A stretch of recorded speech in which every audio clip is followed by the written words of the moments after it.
ಹೇಗಿದ್ದೀರಾ ಎಲ್ಲರೂ ಚೆನ್ನಾಗಿದ್ದೀರಾ ಅಂತ ಭಾವಿಸ್ತೀನಿ. ನಾನು ಕೂಡ ತುಂಬ ಚೆನ್ನಾಗಿದ್ದೀನಿ. Welcome back to my YouTube channel. ಸುಳ್ಳ್ಯಾಕೆ ಹೇಳ್ತೀನಿ ಚೆನ್ನಾಗಿದ್ದೀನಿ ಅಂತ, ಹುಷಾರಿಲ್ಲ ಹೇಳು ಅದನ್ನ. ಎಲ್ಲರಿಗೂ ನಮ್ಮ ಮನೆಯಲ್ಲಿ ಒಬ್ಬರಿಂದ ಒಬ್ರಿಗೆ, ಇವರಿಂದ ನನಗೆ ಅಂಟಿಸಿದ್ದಾರೆ ಕೆಮ್ಮು ನೆಗಡಿ. ಒಬ್ರಿಗೆ ಬಂದರೆ ಸಾಕು ಗೈಸ್, ಕೆಮ್ಮು ನೆಗಡಿ ಎಲ್ಲರಿಗೂ ಬಂದ್ಬಿಡುತ್ತೆ. ಸೊ ಇವತ್ತು ರಜಾ ಹಾಕಿದ್ದಾರೆ ಅವರು ಆಫೀಸ್ಗೆ. ಏನಕ್ಕೆ ಅಂದರೆ ನಂದು ಪಾಸ್ಪೋರ್ಟ್ ಮಾಡ್ಸೋಕೆ ಹೋಗ್ತಾ ಇದ್ದೀನಿ ಇವತ್ತು. ಹಂಗಾಗಿ ನಿನಗೆ ಅಷ್ಟು ಗೊತ್ತಾಗಲ್ಲ ಅಲ್ಲಿ ಒಬ್ಬಳೇ ಹೋದರೆ. ನಾನು ನನ್ನ ಫ್ರೆಂಡ್ ಹೋಗೋಣ ಅಂತ ಅಂದ್ಕೊಂಡಿದ್ವಿ. ಆಮೇಲೆ ಇವ್ರು ನಾನೇ ಬರ್ತೀನಿ ಅಂದರು. ನಾನು ಇವತ್ತು ನಾನೇ ಹೋಗಬೇಕು ಅಂದಿದ್ರೆ ಸ್ವಲ್ಪ ಕಷ್ಟ ಆಗೋದು. ಆಟೋಲ್ಲಿ ಹೋಗ್ಬೇಕಿತ್ತಷ್ಟೇ. ಹುಷಾರು ಒಂಥರ ಮೈಂಡ್ ಫ್ರೆಶ್ ಇಲ್ಲ, ಹೋಗೋಕ್ಕೆ ಮೂಡಿಲ್ಲ. ಸೊ ಇವ್ರು ಇರೋದಕ್ಕೆ ಈಗ ಕಾರಲ್ಲಿ ಕರ್ಕೊಂಡು ಹೋಗ್ತಾ ಇದ್ದೀನಿ. ಈಗ ಒಂದು ಸ್ವಲ್ಪ ಡಾಕ್ಯುಮೆಂಟ್ಸ್ ಎಲ್ಲ ಕಲೆಕ್ಟ್ ಮಾಡಿಕೊಂಡು 3:30ಗೆ ನನಗೆ ಇರೋದು. ಹೋಗ್ಬೇಕು ಅಷ್ಟೊತ್ತಿಗೆ ಊರ್ವಶಿ ಟ್ಯಾಕ್ಸ್ ಹತ್ರ ಇದೆಯಲ್ಲ ಆಫೀಸು, ಪಾಸ್ಪೋರ್ಟ್ ಆಫೀಸ್, ಅಲ್ಲಿಗೆ ಹೋಗಬೇಕು. ಅಷ್ಟೊತ್ತಿಗೆ ಎಲ್ಲ ಡಾಕ್ಯುಮೆಂಟ್ಸ್ ರೆಡಿ ಮಾಡಿಕೊಂಡು ಹೋಗ್ಬೇಕು. ಈಗ ಆಲ್ರೆಡಿ ಎಷ್ಟು ಟೈಮು 1:45 ಆಗಿದೆ. ಅಷ್ಟೊತ್ತಾಗುತ್ತೆಲ್ಲ ಮುಗಿಸ್ಕೊಂಡು. ಸೊ ಹೋಗ್ತಾ ಇದ್ದೀವಿ. ಇವತ್ತಿನ ದಿನ ಹೇಗಿರುತ್ತೆ ಏನು ಅನ್ನೋದನ್ನ ನೀವು ವಿಡಿಯೋದಲ್ಲಿ ನೋಡ್ಬೋದು. ಅದಕ್ಕೂ ಮುಂಚೆ ನನ್ನ ಚಾನಲ್ಗೆ ಯಾರ್ಯಾರು ಸಬ್ಸ್ಕ್ರೈಬ್ ಮಾಡ್ಕೊಂಡಿದ್ದೀರಾ, ನೋಡ್ತಾ ಇದ್ದೀರಾ, ದಯವಿಟ್ಟು ಮಾಡಿ. ಹಾಗೆ ಬೆಲ್ಲೈಕನ್ನ ಕ್ಲಿಕ್ ಮಾಡಿ, ಕಮೆಂಟ್ ಶೇರ್ ಕೂಡ ಮಾಡಿ ಅಂತ ಕೇಳ್ಕೊತೀನಿ. ಗೈಸ್ ಬನ್ನಿ ಹೋಗೋಣ.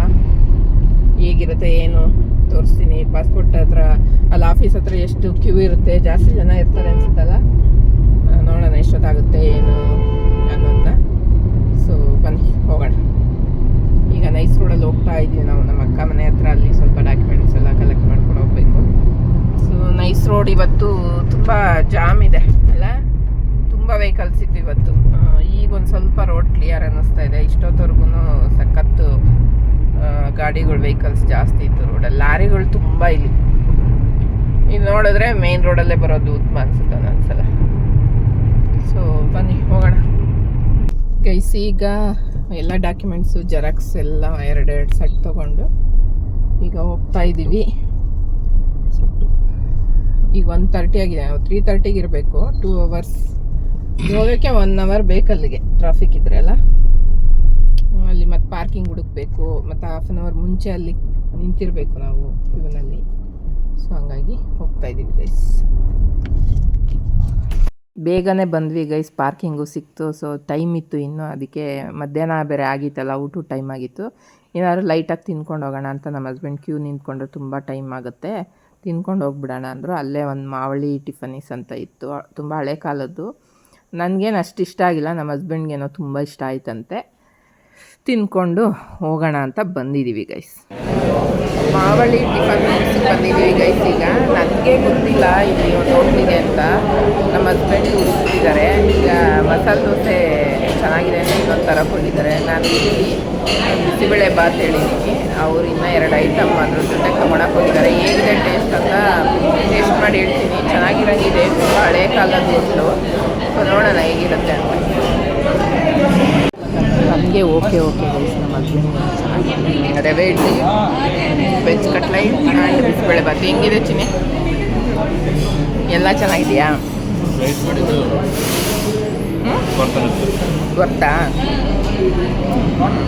ಈಗ ಹೇಗಿದೆ ನೋಡೋಣ, ತಿಂದು ಟೇಸ್ಟ್ ಮಾಡ್ತೀನಿ. ವೆಜ್ ಕಟ್ಲೈಟ್ ಅಂತ ಇದು.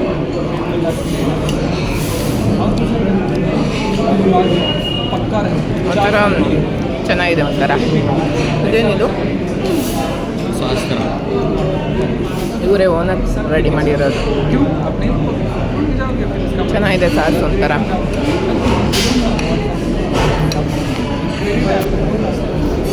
ತಿಂದ್ಬಿಟ್ಟು ಈಗ ಹೋಗ್ತಾ ಇದ್ದೀವಿ ನಡ್ಕೊಂಡು ಊರ್ವಶಿ ಟ್ಯಾಕೀಸ್ ಹತ್ರ. ಅಲ್ಲಿಂದ ಪಾಸ್ಪೋರ್ಟ್ ಆಫೀಸ್ಗೆ ಹೋಗ್ಬೇಕು. ಹೆಂಗಿತ್ತು ತಿಂಡಿ? ಚೆನ್ನಾಗಿತ್ತಾ ಟೇಸ್ಟು? ಅಂದರೆ ತುಂಬ ತುಪ್ಪ ಯಾರು ಇಷ್ಟಪಡ್ತಾರೆ ಆ ಥರ. ನೀನೋಗೆ ತುಪ್ಪ ಅಷ್ಟೊಂದು ಇಷ್ಟ ಇಲ್ಲ ತಾನೆ? ತುಂಬ ತುಪ್ಪ ಇಲ್ಲ. ಅದು ಯಾವುದೋ ಕೆಫೆ ಇದೆಯಲ್ಲ ಚಿನ್ನ, ರಾಮೇಶ್ವರಂ ಕೆಫೆ, ಹಿಂಗೆ ತಾನೆ ಜಾಸ್ತಿ ತುಪ್ಪ ಸುತ್ತ. ರಾಮೇಶ್ವರಂ ಕೆಫೆಗಿನ್ನ ಸಖತ್ತಾಗಿದೆ. ಹೌದಾ? ರಾಮೇಶ್ವರಮಲ್ಲಿ ಬರೀ ತುಪ್ಪ, ಇವರೇನು ತುಪ್ಪ ಏನು ಸುಳಿದಿಲ್ಲ. ತಿಂದ್ಬಿಟ್ಟು ಹೋಗ್ತಾ ಇದ್ದೀವಿ ಗೈಸ್. ಬನ್ನಿ ಹೋಗೋಣ. ಬಿಸಿಬೇಳೆ ಬಾತ್ ಅಂತ ಚೆನ್ನಾಗಿದೆ ಗೈಸ್. ಇಷ್ಟೊತ್ತವರೆಗೂ ಆಯಿತು, ಈಗ ಮುಗೀತು ಪಾಸ್ಪೋರ್ಟ್ದೆಲ್ಲ ನಂದು ಆಯಿತು. ಈಗ ಪೊಲೀಸ್ ವೆರಿಫಿಕೇಷನ್ಗೆ ಹೋಗಿದೆ, ಆಮೇಲೆ ಅಲ್ಲಿಗೆ ಹೋಗ್ಬೇಕಷ್ಟೆ. ಒಳಗಡೆ ಎಷ್ಟು ವೆಯ್ಟ್ ಮಾಡಿಸ್ತಾರೆ ಅಂದರೆ ಸಖತ್ತು ಜನ. ಇಲ್ಲಂತೂ ಇವ್ರು ಹೋಗಿ ಸರ್ಜಾಪುರ, ಅಲ್ಲಷ್ಟು ಜನನೇ ಇರಲಿಲ್ಲ. ಇಲ್ಲಿ ಊರ್ವಶಿ ಟ್ಯಾಕಿಸ್ ಹತ್ರ ತುಂಬ ಜನ ಇರ್ತಾರೆ. ಸೊ ಹಂಗಾಗಿ ಒಂದು 2-3-4 ಅವರ್ ಏನೋ ಅಲ್ಲ ನಾವು ಕಾದಿದ್ದು, ಅಷ್ಟು ಟೈಮ್ ತೊಗೊಂಡಿದೆ. ಬೆಳಗ್ಗೆ ನಾವು 12 ಗಂಟೆಗೆ ಮನೆ ಬಿಟ್ಟಿದ್ದು. ಈಗ ಎಷ್ಟು ಗಂಟೆ? 7:30ಗೆ ಮನೆಗೆ ಹೋಗ್ತಾ ಇದ್ದೀವಿ guys. ಇಷ್ಟೊತ್ತಾಯಿತು.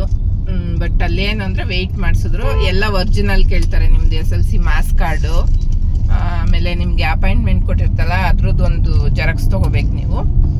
SLC marks card, Aadhaar card, PAN card, ನೀವು ರೆಂಟ್ ಏನಾದ್ರು ಇದ್ದರೆ ರೆಂಟ್ ಅಗ್ರಿಮೆಂಟ್ ತೊಗೊಂಡೋಗ್ಬೇಕು.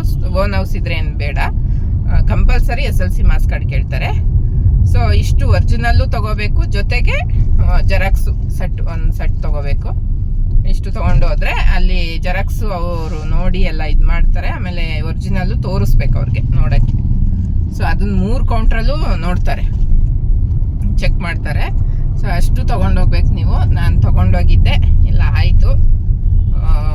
ನಮ್ಮ ಮನೇಲಿ ಎದುರಿಸ್ತಿದ್ರು, ಆಗುತ್ತಾ ಇಲ್ವಾ, ಏನು ಎಲ್ಲ ಇಟ್ಕೊಂಡಿದ್ದೀಯಾ, ಒಂದಿಲ್ಲ ಅಂದ್ರೆ ವಾಪಸ್ ಕಳಿಸ್ತಾರೆ ಅಂತ ಎದುರಿಸ್ತಿದ್ರು. ಏನಿಲ್ಲ, ಎಲ್ಲ ಇತ್ತು, ಆಯಿತು. ಒಂದೇ ದಿನದಲ್ಲೇ ಎಲ್ಲ ಮುಗೀತು.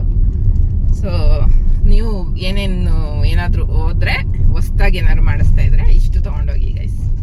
ಹೊಸ್ದಾಗಿ ಹೋದರೆ ಸ್ವಲ್ಪ ಕನ್ಫ್ಯೂಷನ್ ಇರುತ್ತೆ, ಯಾಕಂದರೆ ಜೊತೇಲಿ ಯಾರಾದರೂ ಹೋದರೆ ಬಿಡಲ್ಲ. ಇವ್ರನ್ನ ಬಿಟ್ಟಿಲ್ಲ ಒಳಗಡೆ, ನಾನು ಒಬ್ಬಳೇ ಹೋಗಿದ್ದು ಒಳಗಡೆ. ಇವ್ರು ಆಚೆನೇ ವೆಯ್ಟ್ ಮಾಡಿದ್ರು, 3 ಅವರ್ ಆಚೆನೇ ಇದ್ದರು. ನಾನು ಒಬ್ಬಳೇ ಹೋಗಿದ್ದು. ಫಸ್ಟು ಕ್ಯೂವಲ್ಲಿ ನಿಲ್ಲಿಸ್ತಾರೆ. ಅಂದರೆ ಈಗ 3:45ಗೆ 4 o'clock 4:15 ಈ ಥರ ಕೊಟ್ಟಿರ್ತಾರೆ ಟೈಮಿಂಗ್ಸು. ಆ ಟೈಮಿಂಗ್ಸ್ಗೆ ಹೋದಾಗ 1/4 ಗಂಟೆ ಯಾರ್ಯಾರ್ದು ಇರುತ್ತೆ ಆ ಟೈಮಿಂಗ್ಸಿಗೆ ಅಷ್ಟು ಜನ ಕ್ಯೂವಲ್ಲಿ ನಿಂತಿರ್ಬೇಕು. ಮಿಕ್ದವ್ರನ್ನೆಲ್ಲ ಕೂರಿಸಿರ್ತಾರೆ, ಅವರೇ ಸೆಕ್ಯೂರಿಟಿ ಕರೀತಾ ಇರ್ತಾರೆ. ಅಲ್ಲಿಂದ ಒಳಗಡೆ ಹೋದ್ಮೇಲೆ ಸ್ಟಾರ್ಟಿಂಗ್ ಎಂಟ್ರೆನ್ಸಲ್ಲಿ ಎಂಟ್ರಿ ಮಾಡಿಸ್ಬೇಕು ನಾವು, ಮಾಡಿಸಿ ಒಳಗಡೆ ಹೋಗಬೇಕು. ಅದು ಒಂದಿರುತ್ತೆ ಪ್ರೊಸೀಜರು. ಅಲ್ಲೊಂದು ಸ್ವಲ್ಪ ಕ್ಯೂ ಇರ್ತಾರೆ. ಅದಾದಮೇಲೆ ABC ಅಂತ 3 ಕೌಂಟರ್ ಇರುತ್ತೆ. ಏನಲ್ಲಿ ಎಲ್ಲ ಥರದ್ದು ಒರಿಜಿನಲ್ ಪೇಪರ್ಸ್ ಇಸ್ಕೊಂಡು ಎಲ್ಲನೂ ಚೆಕ್ ಮಾಡ್ತಾರೆ. ಆಮೇಲೆ ನಮ್ಮದು ಫೋಟೋ ತೆಗಿತಾರೆ, ಫುಲ್ಲು 10 ಬೆರಳದು ತಮ್ಮು ತಗೋತಾರೆ. ಆಮೇಲೆ ಸ್ವಲ್ಪ ಕ್ವಶನ್ ಕೇಳ್ತಾರೆ, ಇನ್ಸಿಲೆಲ್ಲ ಇದ್ದರೆ ಏನಾಗಬೇಕು, ಏನು ಹಿಂಗಂದ್ರೆ ಏನು, ಅದೆಲ್ಲ ಕೇಳ್ತಾರೆ. ಮತ್ತು ನಮ್ಮದು ಊರು ಯಾವ ಡಿಸ್ಟಿಕ್ ಅಂತಲೂ ಕೇಳಿದ್ರು. ನಮ್ಮದು ಚಿಕ್ಕಮಂಗ್ಳೂರು ಡಿಸ್ಟಿಕ್ ಬರುತ್ತೆ ಅಂತ ಹೇಳಿದೆ. ಸರಿ ಎಲ್ಲ ಕೇಳಿ ಎಲ್ಲ ಆಯಿತು. ಕೌಂಟ್ರು ಬಿಗೆ ಹೋಗಿ ಅಂದರು. ಅಲ್ಲಿ 1 ಅವರ್ ಕಾದಿದ್ದೀನಿ. ಅಲ್ಲೂ ಅಷ್ಟೇ 3 ಎಲ್ಲನೂ ಕೇಳಲಿಲ್ಲ ಅವರು ಒರಿಜಿನಲ್ಲು. ಒಂದು ಆಧಾರ್ ಕಾರ್ಡು ಮತ್ತು ಮಾಸ್ ಕಾರ್ಡು, ಪಾನ್ ಕಾರ್ಡು ಇಷ್ಟು ಕೇಳಿದ್ರು, ಕೊಟ್ಟೆ. ಅಲ್ಲಿನೂ ನೋಡಿದ್ರು. ಆಮೇಲೆ ಸಿಗೆ ಹೋಗಿ ಅಂದರು. ಅಲ್ಲಿ 1 ಅವರ್ ಕಾದೆ ತಿರ್ಗಾ. ಆಮೇಲೆ ಸಿನಲ್ಲಿ ಲಾಸ್ಟಿಗೆ ಅವರು ಎಲ್ಲ ಈವ್ನಿಂಗ್ ಆಗಿತ್ತಲ್ಲ, ಫುಲ್ಲು ಸುಸ್ತಾಗೋಗಿದ್ರು. ಮಾಸ್ ಕಾರ್ಡ್ ಒಂದು ಇಸ್ಕೊಂಡು ನೋಡಿದ್ರು. ಆಮೇಲೆ ಆಗಿದೆ ಅಮ್ಮ ಹೋಗಿ ಅಂದರು. ಅಷ್ಟೇ. ಇನ್ನು ಆಚೆ ಬರೋಷ್ಟರಲ್ಲೇ ನಾರ್ಮಲ್ SMS ಬಂದಿತ್ತು ಫೋನ್ಗೆ, ಪೊಲೀಸ್ ವೆರಿಫಿಕೇಷನ್ಗೆ ಹೋಗಿದೆ ಅಂತ. ಇನ್ನೇನಿದ್ರು ಸ್ಟೇಷನಿಂದ ಕಾಲ್ ಬಂದಾಗ ಹೋಗ್ಬೇಕಷ್ಟೇ ಗೈ. ಕೆಮ್ಮಾಗಿದೆ, ಮಾತಾಡೋಕ್ಕೆ ಆಗ್ತಾಯಿಲ್ಲ. ಇವರಿಂದ ಕೆಮ್ಮು ಬಂದಿದೆ ನನಗೆ ಗೈಸ್. ಫೈನಲಿ ಪಾಸ್ಪೋರ್ಟ್ ಬಂದೇ ಬಿಡ್ತು. ನೀವು ಫಸ್ಟ್ ಸ್ಟಾರ್ಟಿಂಗ್ ಇಲ್ಲಿವರೆಗೂ ನೋಡಿದ ವಿಡಿಯೋ ಬಂದು ಫಸ್ಟ್ ಡೇ ನಾನು ಅಪ್ಲೈ ಮಾಡಿದ್ನಲ್ಲ, ಅವತ್ತು ನನಗೆ ಅಪಾಯಿಂಟ್ಮೆಂಟ್ ಇತ್ತಲ್ಲ, ಅವತ್ತಿನ ದಿನದ್ದು. ಅದ್ರ ಮಧ್ಯದಲ್ಲಿ ನನಗೆ ಫುಲ್ಲು ಹುಷಾರಿರಲಿಲ್ಲ. ಹುಷಾರಿಲ್ಲದೆ ಇದ್ದಾಗಲೇ ನನಗೆ ಪೊಲೀಸ್ದು ವೆರಿಫಿಕೇಷನ್ ಕಾಲ್ ಕೂಡ ಬಂದಿತ್ತು. ಹೋಗಿದ್ದೆ. ಅಲ್ಲಿ ತುಂಬ ಅವರು ಒಳ್ಳೆ ಪರ್ಸನ್ ಇದ್ದರು. ಹಂಗಾಗಿ ಅಲ್ಲಿಗೂ ಕೆಮ್ಮು ತುಂಬ ಕೆಮ್ತಾ ಇದೆ. ಮಾಸ್ಕ್ ಹಾಕೊಂಡು ಹೋಗಿದ್ದೆ. ತುಂಬ ಸುಸ್ತಾಗಿತ್ತು, ಜ್ವರ ಬೇರೆ ಬಂದಿತ್ತು. ಅವ್ರು ಹೇಳ್ತಾಯಿದ್ರು, ಯಾಕೆ ಬರೋಕ್ಕೆ ಹೋದ್ರಿ, ಮನೆಗೆ ಬರ್ತಿದ್ವಿ ನಾವು ಅಂತ. ಆ್ಯಕ್ಚುಲಿ ಅವ್ರು ಮನೆಗೆ ಬಂದು ಎಲ್ಲ ಬರ್ಕೊಂಡು ಹೋಗ್ಬೇಕಂತೆ. ಆದರೆ ಅಲ್ಲಿಗೆ ಕರೀತಾರೆ. ಇದು ಬರೋಕ್ಕಾಗಲ್ಲ ನಮಗೆ, ನೀವು ಬನ್ನಿ ಅಂದರೆ ಅವರು ಕೂಡ ಬರ್ತಾರೆ. ಎಲ್ಲ ಕೇಳಿದ್ರು. ತುಂಬ ನನಗೆ ಸುಸ್ತಾಗಿರೋದ್ರಿಂದ ಬೇಗ ಕೇಳಿಬಿಟ್ಟು ಕಳಿಸಿದ್ರು. ಅದಾಗಿ ಒಂದು 2 ಡೇಸ್ಗೆ ಬಂದೇ ಬಿಡ್ತು ಗೈಸ್. ಸೊ ಈಗ ನಿಮಗೆ 3:45 ನನಗಿದ್ದಿದ್ದು. ನನಗೆ ಗೊತ್ತಿರಲಿಲ್ಲ, ಒಂದು 1/2 ಅವರ್ ಮುಂಚೆ ಹೋಗ್ಬಿಟ್ಟಿದ್ದೆ. ಯಾರು ಆ ಥರ ಹೋಗೋಕ್ಕೆ ಹೋಗಬೇಡಿ. ಯಾಕಂದರೆ ಅಲ್ಲಿ ನಾವು ಹೋದಾಗ 3:45ಗೆ ನಮಗಿದ್ದಿದ್ದು ಅಂದರೆ 3:15 3:15 ಅವ್ರದ್ದು ಹೋಗ್ತಾಯಿದ್ರು ಅವಾಗಿನ್ನು. ಅಂದರೆ ನಮ್ದು ಇನ್ನೊಂದು ಸ್ವಲ್ಪ ಲೇಟ್ ಆಗುತ್ತೆ. ಸೊ ಹಂಗಾಗಿ ಯಾವ ಟೈಮಿಂಗ್ಸ್ ಇರುತ್ತೋ ಆ ಟೈಮಿಂಗ್ಸಿಗೆ ಪಕ್ಕ ಅಲ್ಲಿ ರೀಚ್ ಆಗೋ ಥರ ನೋಡ್ಕೊಂಡು ಹೋಗಿ ಸಾಕು. ನಂದು ಆ ಥರ ಆಯಿತು. ಸ್ವಲ್ಪ ಅಲ್ಲಿ ವೆಯ್ಟ್ ಮಾಡಿದ್ದೆ, ಜಾಸ್ತಿ ಟೈಮ್ ಹಿಡೀತು. ಅಲ್ಲಿ ಹೋದೆ, ಎಲ್ಲ ಮುಗೀತು. ಅಲ್ಲಿಂದ ನೆಕ್ಸ್ಟು ಒಂದು 2 ಡೇಸ್ ಬಿಟ್ಟು ಪೊಲೀಸ್ದು ಕಾಲ್ ಬಂತು, ಅಲ್ಲೋಗಿ ವೆರಿಫಿಕೇಷನ್ ಎಲ್ಲ ಆಯಿತು. ಅದಾದಮೇಲೆ 2 ಡೇಸ್ ಮನೆಗೆ ಬಂದೇ ಬಿಡ್ತು ಗೈಸ್. ನಾನು ಅಂದ್ಕೊಂಡಿದ್ದೆ ತತ್ಕಾಲ್ದು ಮಾತ್ರ ಬೇಗ ಬರುತ್ತೆ, 2 ಡೇಸ್ಗೆಲ್ಲ ಬರುತ್ತಂತೆ. ತತ್ಕಾಲ್ದು ಒಂದು 3 ಡೇಸ್ 4 ಡೇಸ್ ಆಗುತ್ತೆ. ಇದು ನಾರ್ಮಲ್ ನಾವು ಹಾಕಿದ್ದು, ಆದರೂ ಬೇಗ ಒಂದು ವೀಕಲ್ಲೇ ಎಲ್ಲ ಬಂದೇ ಬಿಡ್ತು. ಖುಷಿ ಆಯಿತು ಫೈನಲ್ ಬಂದಿದ್ದು. ಗೊತ್ತಿಲ್ಲ ಯಾವತ್ತು ಹೋಗ್ತೀವಿ ನಾವು ಫಾರಿನ್ ಟ್ರಿಪ್ಪು ಅಂತ. ಡೇ ಇಲ್ಲ ನಾನು ಹೋಗಬೇಕು, ಫಾರಿನ್ ಟ್ರಿಪ್ ಹೋಗಬೇಕು ಅಂತ ಏನು ಮಾಡಿಸಿಲ್ಲ ನಾನು. ಇರಲಿ ನನ್ನ ಹತ್ರನೂ ಒಂದು ಪಾಸ್ಪೋರ್ಟ್ ಇರಬೇಕು ಅಂತ ಯಾವಾಗೋ ಮಾಡಿಸ್ಬೇಕಿತ್ತು. ನಾನು 2020ಲೇ ಮಾಡಿಸ್ಬೇಕಿತ್ತು. ನನಗೆ ಗೊತ್ತಿರೋರೊಬ್ಬರು ಮಾಡಿಸ್ದಾಗ ಹೇಳಿದ್ರು ಅವರು, ನೀನು ಮಾಡಿಸು ನಾನು ಆಗ್ತಾಯಿದ್ದೀನಿ ಅಂತ. ನನಗೆ ಅವಾಗ ಏನೋ ಇಂಟ್ರೆಸ್ಟ್ ಇರಲಿಲ್ಲ. ಈಗೇನೋ ನಮ್ಮ ಹಸ್ಬೆಂಡ್ ಬಲವಂತಕ್ಕೆ ಇರಲಿ ಒಂದು, ಅವ್ರು ತುಂಬ ಹೇಳ್ತಾ ಇದ್ರಲ್ಲ ಅಂತ ನಾನು ಅಕ್ಕನ ಮಗಳು 3 ಜನ ಹಾಕಿದ್ವಿ. ನಂದು ಫಸ್ಟ್ ಬಂದಿದೆ, ನೆಕ್ಸ್ಟು ಅಕ್ಕನ ಮಗಳದ್ದು ಬರುತ್ತೆ. ನಮ್ಮ ಅಕ್ಕದೇನೋ ಸ್ವಲ್ಪ ಇನ್ಸಿಲ್ದು ಪ್ರಾಬ್ಲಮ್ ಇರೋದ್ರಿಂದ ಅವಳದು ಇನ್ನೊಂದು ತಿಂಗಳಾಗುತ್ತೆ ಬರೋದು, ಅವಳದು ಬರುತ್ತೆ. ಗೊತ್ತಿಲ್ಲ, ಹೋಗಬೇಕು ಅಂತ ನಮ್ಮ ಹಸ್ಬೆಂಡ್ ಆಸೆ ಇದೆ, ನನ್ನ ಆಸೆ ಅಲ್ಲ ಅವ್ರ ಆಸೆ. ಹೋಗ್ತೀವೋ ಇಲ್ವೋ ನೋಡಬೇಕು. ಸೊ ಫೈನಲಿ ಬಂದಿದೆ. ನನಗೆ ನಮ್ಮ ಅತ್ತೆ ಮಗಳು ಕೂಡ ಮೆಸೇಜ್ ಮಾಡಿದ್ಲು, ಓ ಯಾವಾಗ ಫಾರಿನ್ ಟ್ರಿಪ್ ಅಂತ. ಗೊತ್ತಿಲ್ಲ, ಎಲ್ಲರ ಹತ್ರ ಇರುತ್ತಲ್ಲ, ನನ್ನ ಹತ್ರನೂ ಇರಲಿ ಅಂತ ಮಾಡಿಸಿದ್ದೀನಿ ಅಂತ. ಅದಕ್ಕೆ ಅವಳು ನಗೋ ಸಿಂಬಲ್ ಕಳಿಸಿದ್ಲು. ಹಂಗಂದ್ಕೊಂಡೇ ಮಾಡಿಸಿರೋದು ಗೈಸ್, ಫಾರಿನ್ ಟ್ರಿಪ್ ಹೋಗ್ಬೇಕು ಅಂತೇನು ಮಾಡಿಸಿಲ್ಲ. ಒಂದಿರಲಿ ನನ್ನ ಹತ್ರನೂ ಅಂತ ಮಾಡಿಸಿದ್ದೀನಿ. ನೋಡೋಣ. ನಾನು ಎಲ್ಲ ಎಷ್ಟೊಂದು ಜನ ನನಗೆ ಫಾರಿನ್ಗೆ ಹೋಗಬೇಕು ಅಂತೆಲ್ಲ ಅದ್ರ ಬಗ್ಗೆ ಆ ವಿಷಯದ ಬಗ್ಗೆ ಮಾತಾಡಿದಾಗೆಲ್ಲ ನಾನು ಹೇಳ್ತಿದ್ದೆ, ಇಂಡಿಯಾದಲ್ಲೇ ಬೇಜಾನ್ ಟ್ರಿಪ್ಪು ಅಂದರೆ ಪ್ಲೇಸಸ್ ಇದೆ ನೋಡೋದು. ಫಾರಿನ್ಗೆ ಹೋಗಿ ನೋಡಬೇಕು ಅನ್ನೋದೇನಿಲ್ಲ, ನನಗೇನು ಹೋಗೋಕ್ಕೆ ಇಷ್ಟ ಇಲ್ಲ. ನಾನು ಇಲ್ಲಿರೋ ಪ್ಲೇಸ್ ನೋಡಿದ್ರೆ ಸಾಕು, ನನಗೇನು ಫಾರಿನ್ಗೆ ಹೋಗಿ ನೋಡಬೇಕು ಅನ್ನೋ ಆಸೆ ಇಲ್ಲ, ಈ ಥರ ಎಲ್ಲ ಹೇಳ್ತಿದ್ದೆ. ಆ ಥರ ಹೇಳಿರೋರು ಏನಾದರೂ ಇದು ವಿಡಿಯೋ ನೋಡ್ತಾ ಇದ್ದರೆ ನಗ್ತಾರೆ. ಅದಕ್ಕೆ ಯಾವ್ದು ನಾವೇನು ಅಂತಿರ್ತೀವಿ ಅದನ್ನೇ ದೇವರು ಬೇಗ, ಅಂದರೆ ನಾವೇನು ಕೆಟ್ಟದ್ದು ಅಂದ್ಕೊಂಡ್ರೂ ಆಗುತ್ತೆ, ಒಳ್ಳೇದು ಅಂದ್ಕೊಂಡ್ರೂ ನನಗೆ ಅನಿಸಿರೋ ಪ್ರಕಾರ ಒಳ್ಳೇದು ಒಂದು ಸ್ವಲ್ಪ ನಿಧಾನಕ್ಕಾಗುತ್ತೆ, ಕೆಟ್ಟದೇನಾರು ಅಂದ್ಕೊಂಡ್ರೆ ಬೇಗ ಆಗುತ್ತೆ. ಈಗ ನನಗೆ ಯಾವ್ದು ಬೇಡ ಬೇಡ ಅಂತಿದ್ದೆ ಅದನ್ನೇ ಬೇಕು ಬೇಕು ಅಂತ ದೇವ್ರು ಕೊಟ್ಟಿದ್ದಾನೆ. ಆ ಥರ ಇದೊಂದೇ ವಿಷಯ ಅಲ್ಲ, ಅದು ಒಂದು ಬ್ಯಾಡ್ ನ್ಯೂಸ್ ಅಂದರೆ ಬ್ಯಾಡ್ ಎಕ್ಸ್ಪೀರಿಯೆನ್ಸ್ ಆದರೂ ಅಷ್ಟೇ ಆ ಥರ ಆಗುತ್ತೆ. ನಾನು ಅಬ್ಸರ್ವ್ ಮಾಡಿದ್ದೀನಿ. ಈಗ ನನಗೆ ಯಾವ್ದು ಅದು ಇಷ್ಟ ಇಲ್ಲ ಅಂತ ಜಾಸ್ತಿ ನನ್ನ ಮನಸ್ಸು ಹೇಳ್ತಾ ಇರುತ್ತೆ, ಅದಾಗಿರುತ್ತೆ ಲೈಫಲ್ಲಿ. ಸೊ ಅದಕ್ಕೆ ಈಗ ಅಂದ್ಕೊಂಡಿದ್ದೀನಿ, ಇನ್ಮೇಲೆ ಯಾವುದನ್ನು ಆಗಲಿ ಆಗಬಾರ್ದು, ಏನು ಅಂದ್ಕೊಳಕ್ಕೆ ಹೋಗ್ಬಾರ್ದು, ಹಿಂಗೆ ಬರುತ್ತೆ ಹಂಗೆ ಜೀವನ ಹೋಗ್ತಾ ಇರಬೇಕು ಅಂತ. ಕೊನೆಗೂ 2026ಗೆ ನನ್ನ ಪಾಸ್ಪೋರ್ಟ್ ಬಂದಿದೆ. ಸೊ ಅಷ್ಟೇ ಗೈಸ್. ಸೊ ಇದಾಗಿತ್ತು ಇವತ್ತಿನ ವಿಡಿಯೋ. ನಿಮ್ಮೆಲ್ಲರಿಗೂ ಇಷ್ಟ ಆಗಿದೆ ಅಂತ ಭಾವಿಸಿದ್ದೀನಿ. ಇಷ್ಟ ಆಗಿರೋ ಲೈಕ್, ಶೇರ್, ಕಮೆಂಟ್ ಹಾಗೆ